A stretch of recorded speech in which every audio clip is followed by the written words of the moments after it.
My name is Daniel Carter, and I still remember the sound of that freezing wind. It was the kind of cold that made the roads shine beneath the streetlights and turned every breath into a cloud of white. I was driving home late that night when I saw her. An elderly woman was sitting alone beneath the narrow roof of a closed bus shelter. She wasn't holding a phone. She wasn't carrying a suitcase. She wasn't even trying to flag down a car. She was simply sitting there with both hands tucked inside the sleeves of an old coat, staring at the empty road. I drove past her. Then I looked in my rearview mirror. She hadn't moved. Something about that bothered me. I slowed down. For several seconds I argued with myself. Someone else would help her. Maybe she was waiting for somebody. Maybe she didn't want help. Maybe stopping was dangerous. Then the wind pushed snow across the road, and I saw her shoulders shake. I turned the car around. When I pulled beside the bus shelter, I lowered the window. "Mom, are you okay?" She looked at me. Her face was pale. Her lips were almost blue from the cold. But it wasn't the cold in her eyes that made me stop breathing. It was fear. She leaned toward the window and whispered, "Please don't take me somewhere they can find me." I didn't understand. "Ooh?" She looked down the road. Then behind me. Then back at me. "I don't know how much longer I can stay out here." I looked at the temperature on my dashboard. It was dropping below freezing. "You can't stay here tonight." She shook her head. "I can't go home. Do you have somewhere else?" She didn't answer. Family. Again silence. Then she said something I wasn't expecting. "I have 7 children." I stared at her. "7?" She nodded. "And none of them know where you are." Her eyes filled with tears. "They're looking for me." I should have called the authorities. Maybe that would have been the safest thing. But when I opened my car door and stepped outside, she tried to stand. Her knees buckled. I caught her before she hit the ground. She weighed almost nothing. "You're coming with me," I said. She immediately shook her head. "No. You're freezing. They'll find me." "Who will?" She wouldn't answer. I helped her into the passenger seat. I didn't know who she was. I didn't know what she was running from. And I certainly didn't know that 48 hours later, 7 people would stand outside my house asking for her. I only knew that leaving an elderly woman alone in that weather was something I wouldn't be able to forgive myself for. So I drove her home, and that decision changed 2 families forever. When we reached my house, the woman didn't move. She stared at the front door as though crossing that threshold meant something enormous. "It's safe here," I told her. She gave me a strange look. "You don't know that." I didn't have an answer, so I simply opened the door. She stepped inside. The first thing I noticed was how carefully she looked around. The windows, the hallway, the locks, the curtains. She wasn't admiring the house. She was checking whether someone could get inside. I gave her a clean sweatshirt and a pair of sweatpants. Then I turned the heater up. "You can change in the bathroom." She held the clothes against her chest. "Thank you." Her voice was barely audible. While she changed, I went into the kitchen. I made soup, toasted bread, and warmed some leftover chicken. When she came back, she stood beside the table. "Sit." She sat. I put the food in front of her. For a few seconds, she just stared at it. Then she began eating, not quickly, desperately. She finished the soup. Then the bread. Then the chicken. I quietly brought her another bowl. She looked embarrassed. "I'm sorry." "Don't apologize. I haven't eaten properly in..." She stopped. "In how long?" She looked down. "I don't know." That answer stayed with me. A woman who couldn't remember her last proper meal was sitting in my kitchen while snow covered the streets outside. I asked her name. "Eleanor." "Eleanor what?" She hesitated. "Eleanor Hayes." She told me she was 77 years old. I asked where she lived. She looked at the table. "I don't." "You mean you don't have a home?" She shook her head. "I did." "What happened?" She didn't answer. Instead, she asked, "Did anyone see me come here?" "No." "Did you tell anyone?" "No." She nodded. Then she whispered, "Good." I couldn't understand why finding shelter seemed to frighten her more than sleeping outside. But I didn't push.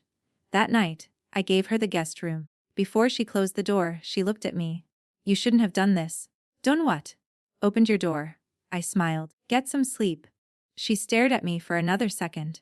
Then she closed the door. I thought that was the end of the strange part. I was wrong. At around 3 in the morning, I heard footsteps. I got out of bed. The hallway was dark. I saw Eleanor standing near the front window. She was holding the curtain slightly open. "What are you doing?" She jumped, then quickly let the curtain fall. I thought I heard something. I looked outside. Nothing, just snow. "You should go back to bed." She nodded. But before walking away, she asked, "Do you have a basement?" I told her yes. "Why?" If someone comes, she stopped. Never mind. I couldn't sleep after that.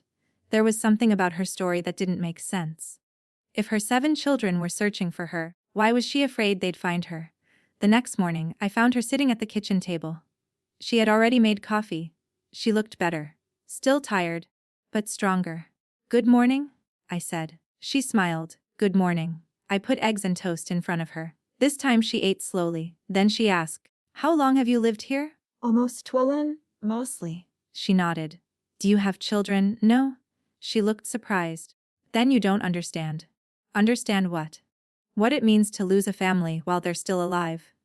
I didn't know what to say. She looked toward the window. "You told me." "Thomas is the oldest." She paused. "Then Michael, David, Robert, James, Sarah, Emily." She remembered every name without hesitation. "They sound like good children." "They are." "Then why are you hiding from them?" She closed her eyes. "Because I was afraid." "Of them?" "No." She looked at me. "Of what would happen to them if they found me." Later that morning, Eleanor asked if she could wash her clothes. While I was carrying laundry toward the machine, I noticed something unusual. Her coat had been repaired several times, not professionally. Someone had stitched the inside lining by hand. I asked whether she wanted a new one. "Why?" "Because this one has survived with me." She smiled sadly. Inside one of the pockets was a folded photograph. It fell onto the floor. I picked it up. There were 7 younger people standing beside an older woman. I recognized Eleanor immediately. "Your children." She took the photograph from me. "Yes." Her thumb moved across the picture. "That was the last Christmas before everything changed." I didn't ask what changed. But she added, "I thought we'd have many more." She placed the photograph back into her pocket. Then something else fell out. A small brass key. I picked it up. "What's this?" Her face changed. "Give it to me." I handed it over. She closed her fingers around it. "Does it belong to your old house?" "No." "Then what does it open?" She looked at me. "Something I hope nobody ever finds." That was the first moment I realized Eleanor hadn't simply lost her home. She had left something behind. Something important. And she was terrified someone might find it. That afternoon I went grocery shopping. When I returned, Eleanor was standing in the kitchen. She looked nervous. Someone came. My heart jumped. "Ooh, what man?" "What? I don't know." "What did he want?" "He asked if an elderly woman had been here." I put the grocery bags down. "What did you tell him?" "Nothing." "What did he look like?" She shook her head. I didn't open the door. I walked toward the window. There was no one outside. "What did he say?" "He said he was looking for his mother." I turned around. "Eleanor," she began crying. Was it one of your children?" "No." She wiped her face. "Not one of them?" "Then who?" She didn't answer. Instead, she looked at the brass key in her hand and said, "I need to leave." I told her she wasn't going anywhere. Not in that weather. Not alone. She sat down. For nearly an hour, we said nothing. Then she finally told me part of the truth. Her husband had died several years earlier. After his death, Eleanor had struggled to manage everything alone: the house, the finances, the family business, the investments. Someone named Victor had offered to help. At first, he seemed trustworthy. He organized documents. He handled paperwork. He told Eleanor he was protecting her interests. But slowly things changed. Bank statements stopped arriving, documents disappeared. Accounts were moved. And whenever Eleanor asked questions, Victor told her she was becoming confused. Then she discovered money missing from an account. When she confronted him, he became angry.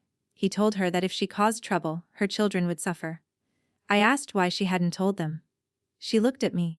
"Because he showed me what he knew about them." "What do you mean?" "He knew where they worked." She swallowed. "He knew where they lived." Then she whispered, "He knew their children." That was when I understood. Eleanor hadn't disappeared because she didn't love her children. She disappeared because she believed disappearing was the only way to protect them. That evening, she finally showed me what was inside her old bag. A photograph, the brass key, several handwritten notes, and an envelope. The envelope had one sentence written across it. "I've TFENEMAGVST Ilgren." I stared at it. "Why didn't you give it to them yourself?" "Because I didn't know if I would ever see them again." "What's inside?" "I don't know." "You wrote it." She shook her head. "That envelope was given to me." "By whom?" She looked toward the hallway. "Someone who knew what Victor was doing." "Ooh." Before she could answer, headlights appeared outside. Eleanor froze. A vehicle had stopped across the street. Then another, 3 dark SUVs.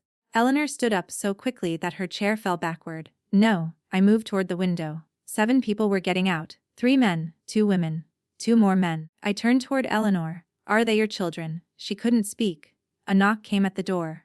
Then another. Finally, a man's voice came through the glass. Mum. Eleanor covered her mouth. The voice came again. Mom, it's Thomas. She began crying. I opened the door. The oldest man stood on the porch. He looked exhausted. Behind him stood 6 other people. Thomas looked past me. Then he saw Eleanor. He stopped. For several seconds nobody moved. Then he whispered, Mum. Eleanor shook her head. Please go. Thomas's face collapsed. We've been looking for you for 11 months. She looked away. Sarah began crying. Emily covered her mouth. Michael looked at me. Thank you? I didn't understand. For what? For keeping her alive. Thomas stepped inside slowly. Nobody rushed Eleanor. Nobody grabbed her. Nobody demanded anything. They simply stood there. 7 children. 1 mother. And 11 months of questions between them. Thomas finally asked, Why did you leave? Eleanor whispered, To protect you. He shook his head. From what? She didn't answer. Thomas looked at me. Did she tell you about Victor? I nodded. His expression changed. So you know. Some of it. He pulled an envelope from his coat. We found this after she disappeared. He held it out. It was addressed to all 7 children. Eleanor stared at it. I told you not to open that. We didn't. Thomas looked at his mother. We promised. Then he turned toward me. But there's something else. He placed another envelope on my table. This one was meant for whoever found her. I stared at him. Why me? Because my mother wrote that if a stranger ever opened their door to her, she wanted that person to know the truth. I looked at Eleanor. She nodded. Read it. The letter began with an apology. Not for leaving. For making her children believe she had abandoned them. Eleanor explained everything she had been too afraid to say. She described Victor's manipulation. The missing money. The threats. The surveillance. The fear. But one paragraph made everyone silent. She wrote, I did not disappear because I stopped loving you. I disappeared because I believed my disappearance was the only thing standing between you and danger. Thomas lowered his head. Sarah cried openly. Emily reached for her mother's hand. But the letter contained another revelation. Eleanor had hidden evidence. Not in her old house. Not in a bank. Not with a lawyer. She had hidden it somewhere Victor would never think to look. The brass key. I looked at Eleanor. What does it open? She said. An old storage locker. Robert immediately stood. Where? She gave him an address. He recognized it. It was an old building that had once belonged to the family business. The locker had been untouched for nearly a year. But before we went there, Robert said something that changed our plans. If Victor has been looking for her, he may already know about it. We decided not to go alone. The next morning, the 7 children returned.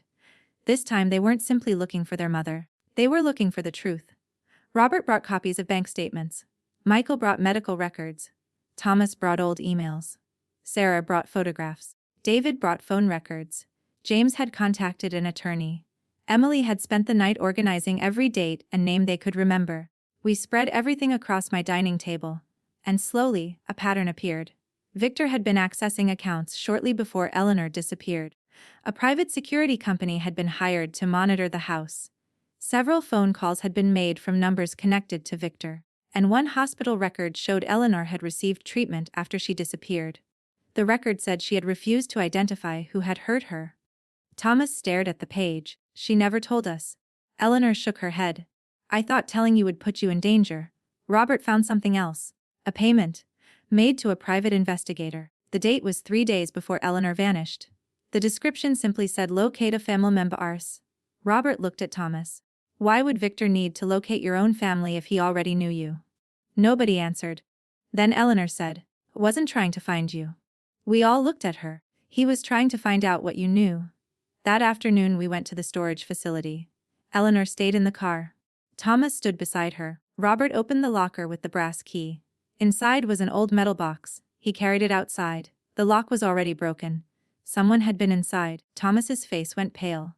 Victor. Robert opened the box. Most of the documents were gone, but one thing remained, a small digital recorder and a photograph. Robert pressed the recorder's button. At first, there was only static. Then Eleanor's voice. Then a man's voice.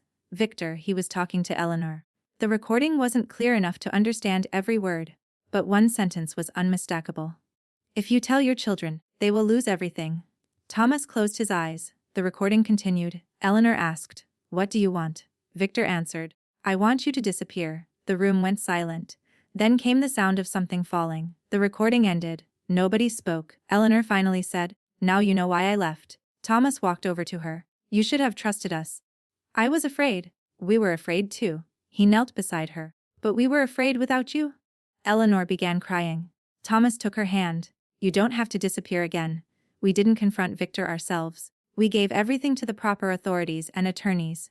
Bank records, security logs, medical records, phone records, the recording, the photographs, the storage locker evidence. The family worked carefully. They didn't want revenge. They wanted their mother back.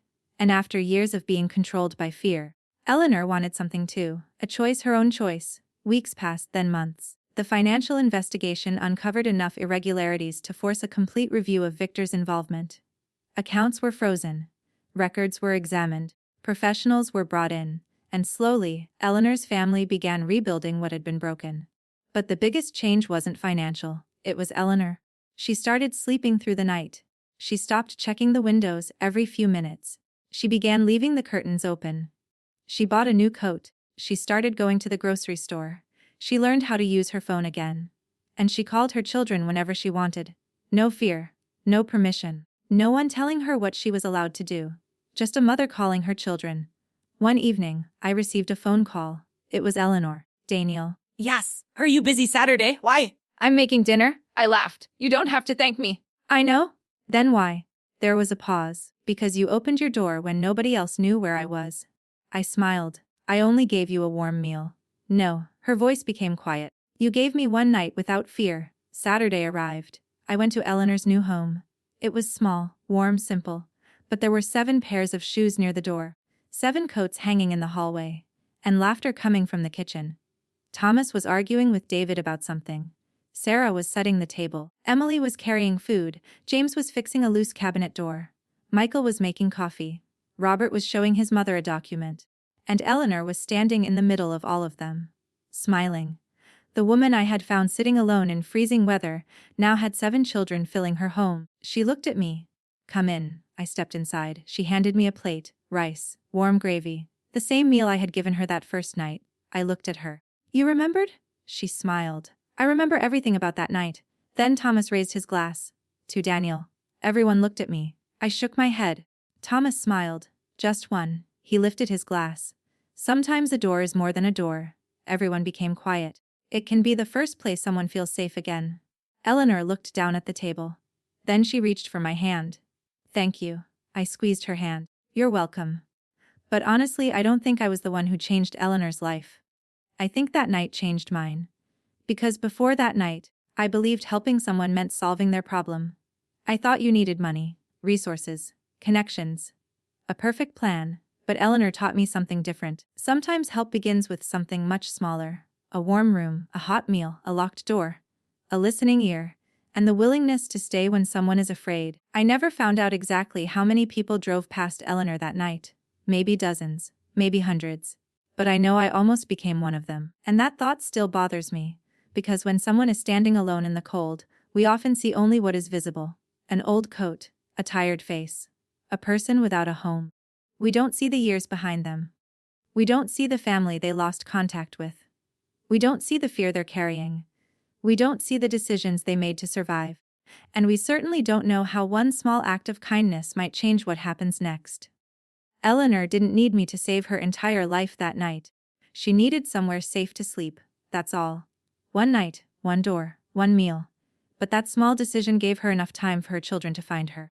And when they finally did, 7 people didn't come to take their mother away. They came to bring her home. Months later, Eleanor told me something I'll never forget. She said, "Daniel, I thought the cold night was the worst thing that could happen to me."